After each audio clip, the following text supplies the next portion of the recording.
Hello बच्चों, good morning. कैसे हैं आप सब? उम्मीद करता हूँ आप सब बहुत अच्छे होंगे और इस लॉकडाउन में सरकार के दिए गए सभी दिशा निर्देशों का बखूबी से पालन कर रहे होंगे। ठीक है बच्चों, कल हमने प्रतिस्थापन विधि को अच्छे से पढ़ लिया था और आज हम एलिमिनेशन मेथड विलोपन विधि का अच्छे से अध्ययन करेंगे। ठीक है, तो हम क्या करते हैं, पहले एग्जाम्पल्स कर लेते हैं। तो इससे क्या होगा, हम एग्जाम्पल अच्छे से समझ लेंगे, उसके बाद में हम एक्सरसाइज के जो क्वेश्चन हैं आसानी से कर सकते हैं। ठीक है, तो हम बात करते हैं उदाहरण नंबर 11 की। दो व्यक्तियों की आय का अनुपात 9:7 है।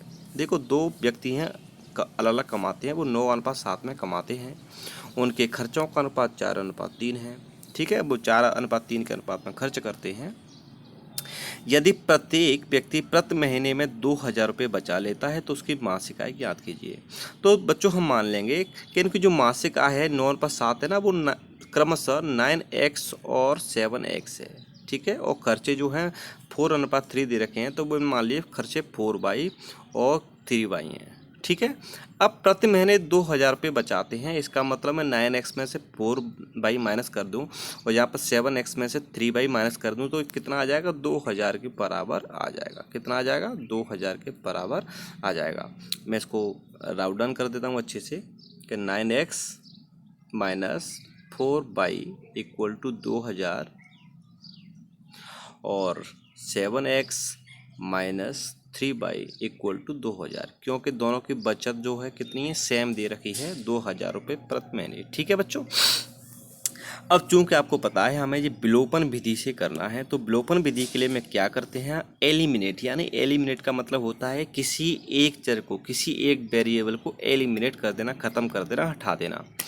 तो उसके लिए हम क्या करेंगे, देखो हमें दिख रहा होगा बाई का कोएफिशिएंट यहाँ पर 4 है, यहाँ पर 3 है।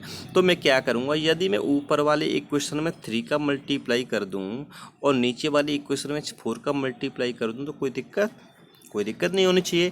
तो देखो यहाँ कितना हो जाएगा, 9×3 27x हो जाएगा, यहाँ पर 4×3 12/, हो जाएगा, और यहाँ पर 3×2 6, यानी 6,000 हो जाएगा। इसी तरह से नीचे वाली इक्वेशन में 7×4 28x हो जाएगा, और ये माइनस के 12/, हो जाएगा, और यहाँ पर 8,000 हो जाएगा। ठीक है, अब मेरे पास दो इक्वेशन आ गई नीचे, आपको दिखाई दे रही होंगी। आप इसका स्क्रीनशॉट ले लीजिए या अपनी कॉपी में राउट डाउन कर लीजिए। अगर किसी बच्चे की समझ में कोई चीज़ नहीं आती है तो आप वीडियो को पॉज करेंगे, बैक करेंगे, फिर दोबारा से देखेंगे, तो आपकी समझ में अच्छे से आ जाएगा। ठीक है बच्चों, तो देखो हमें यहाँ दिखाई दे रहा है, यहाँ बाई का कोएफिशिएंट और यहाँ पर बाई का कोएफिशिएंट सेम है। तो मैं क्या करूँगा, एक चूँकि दोनों माइनस के हैं, तो मैं अगर यदि एक में से दूसरे को घटा देता हूँ तो बाई वाला जो टर्म है वो क्या हो जाएगी, एलिमिनेट हो जाएगी। ठीक है, विलोपित हो जाएगी। तो मैं समीकरण 2 में से समीकरण 1 को घटा दूंगा, तो देखो 28x में से 27x जाएंगे तो कितना बचेगा, x बचेगा, और यहाँ पर 8,000 में से 6,000 जाएंगे तो 2,000 बचेगा, और ये एलिमिनेट हो ही जाएगा। होगा कि नहीं होगा? ठीक है बच्चों, तो देखो हमारे पास x की वैल्यू कितनी आ जाएगी, हमारे पास x की वैल्यू 2,000 निकल के आ जाएगी। ठीक है, अब पूछ क्या रहा था, उनकी मासिक आय पूछ रहा था। तो हमारे पास इनका अनुपात कितना दे रखा था, 9:7 दे रखा था, जो हमने कितना माना था, 9x और 7x मान लिया था। तो मैं क्या करूँगा, x की जगह 2,000 पुट कर दूंगा, तो 9×2 18 हो जाएगा, 18,000 हो जाएगा, और इस वाले का 7×2 14,000 हो जाएगा। यानी ये दोनों कितना कमाते हैं, एक 18,000 कमाता है और एक 14,000 कमाता है। तो हमें क्वेश्चन में बच्चों देखो यही पूछा गया था कि उनकी मासिक आय ज्ञात कीजिए। तो हमने आसानी से एलिमिनेट विधि का, विलोपन विधि का, ठीक है, उपयोग करते हुए आसानी इसको निकाल लिया। ठीक है बच्चों, अब हम आगे चलेंगे, नेक्स्ट क्वेश्चन देख लेते हैं। बहुत अच्छा मेथड है एलिमिनेशन मेथड, और एग्जाम में हर बार इसमें से एक क्वेश्चन आता है, तो आप अच्छे से प्रैक्टिस कर लें बच्चों। ठीक है, अब देखिए उदाहरण नंबर 12 के विलोपन विधि का प्रयोग करके निम्न रैखिक समीकरण योग के सभी संभव हल ज्ञात कीजिए। तो दोस्तों हम क्या करेंगे, आप देखिए जरा, यहाँ पर हम एक्सरसाइज 3.1 में और 3.2 में एक चीज़ पढ़ के आए हैं कि समांतर रेखाएं किस किस तरह की होती हैं, और मतलब कि वगैरह वगैरह हमने 3 तरह के आपको बताए थे। तो यहाँ पे हमें दिखाई दे रहा है नीचे वाली इक्वेशन में यदि 2 कॉमन ले लेता हूँ तो यहाँ क्या बचेगा, 2 × 2x + 3y = 7 बचेगा ना। इस 2 का मैं क्या करूँगा, डिवाइड कर देता हूँ, तो ये 7/2 हो जाएगा। तो आप देखिए 2x + 3y यहाँ पर है, 2x + 3y यहाँ पर है, यहाँ पर 8 है, यहाँ पर ये है, यानी ये दोनों जो रेखाएं आपको दे रखी हैं ये कैसी हैं, एक दूसरे के समांतर हैं। और आपको पता है कि समांतर रेखाएं कभी भी एक दूसरे को काटती नहीं हैं। तो इसका कोई भी हल निकल के नहीं आएगा, चूंकि हमें यहाँ पर दे रखा है हमें विलोपन विधि से ज्ञात करना है। देखो हमें यहाँ पर दे रखा है विलोपन विधि से ज्ञात करना है। तो हम क्या करेंगे, सेम जो प्रोसेस उदाहरण नंबर 11 में अपना के लाए थे ना, सेम वही प्रोसेस करेंगे। किसी एक चर के वैल्यू को क्या करेंगे, सेम करेंगे और हम उसमें से क्या करेंगे, माइनस करने की कोशिश करेंगे। तो ऐसा करने के बाद में हमारे पास देखो ये प्राप्त होगा 0 = 9, जो कि क्या है, एक असत्य खतन हो जाएगा।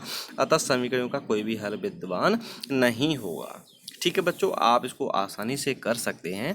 अब देखिए उदाहरण नंबर 13 बहुत ही इंपॉर्टेंट एग्जाम्पल है बच्चों।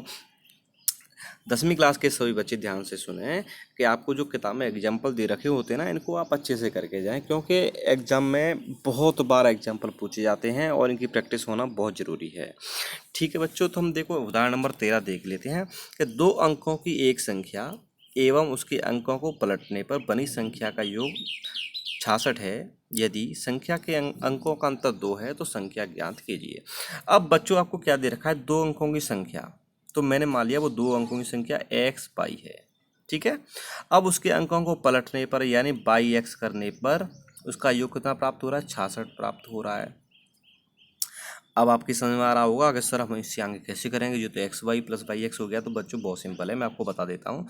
ये एक्स वाई है ना, मैं इसको कैसे लिख सकता हूँ, उसको 10x प्लस बाई लिख सकता हूँ, क्योंकि जैसे 24 हुआ, सब 24 हुआ, या आप मान के चलिए ये 25 हुआ। ठीक है, तो मैं 25 यानी 10 × 2 + 5 लिख सकता हूँ ना। 25 को 10 × 2 यानी 20 हो जाएगा, प्लस 5 यानी 25 हो जाएगा। तो मैं इसको ऐसे नोट कर सकता हूँ। इसी तरह से बाई एक्स को मैं 10y प्लस एक्स लिख सकता हूँ, इक्वल टू कितना आ गया, 66। अब देखिए 10x प्लस एक्स 11x हो गया, और बाई प्लस 10y यानी 11y हो गया। ठीक है, बराबर कितना है, 66 है, इक्वल टू कितना है, 66 है। यहाँ से मैं क्या करूँ, 11 कॉमन ले लूँगा और 11 कॉमन लेके इसमें डिवाइड कर दूंगा। तो x plus y equal to कितना आ जाएगा, देखिए x plus y equal to कितना आ जाएगा, 6 निकल के आ जाएगा।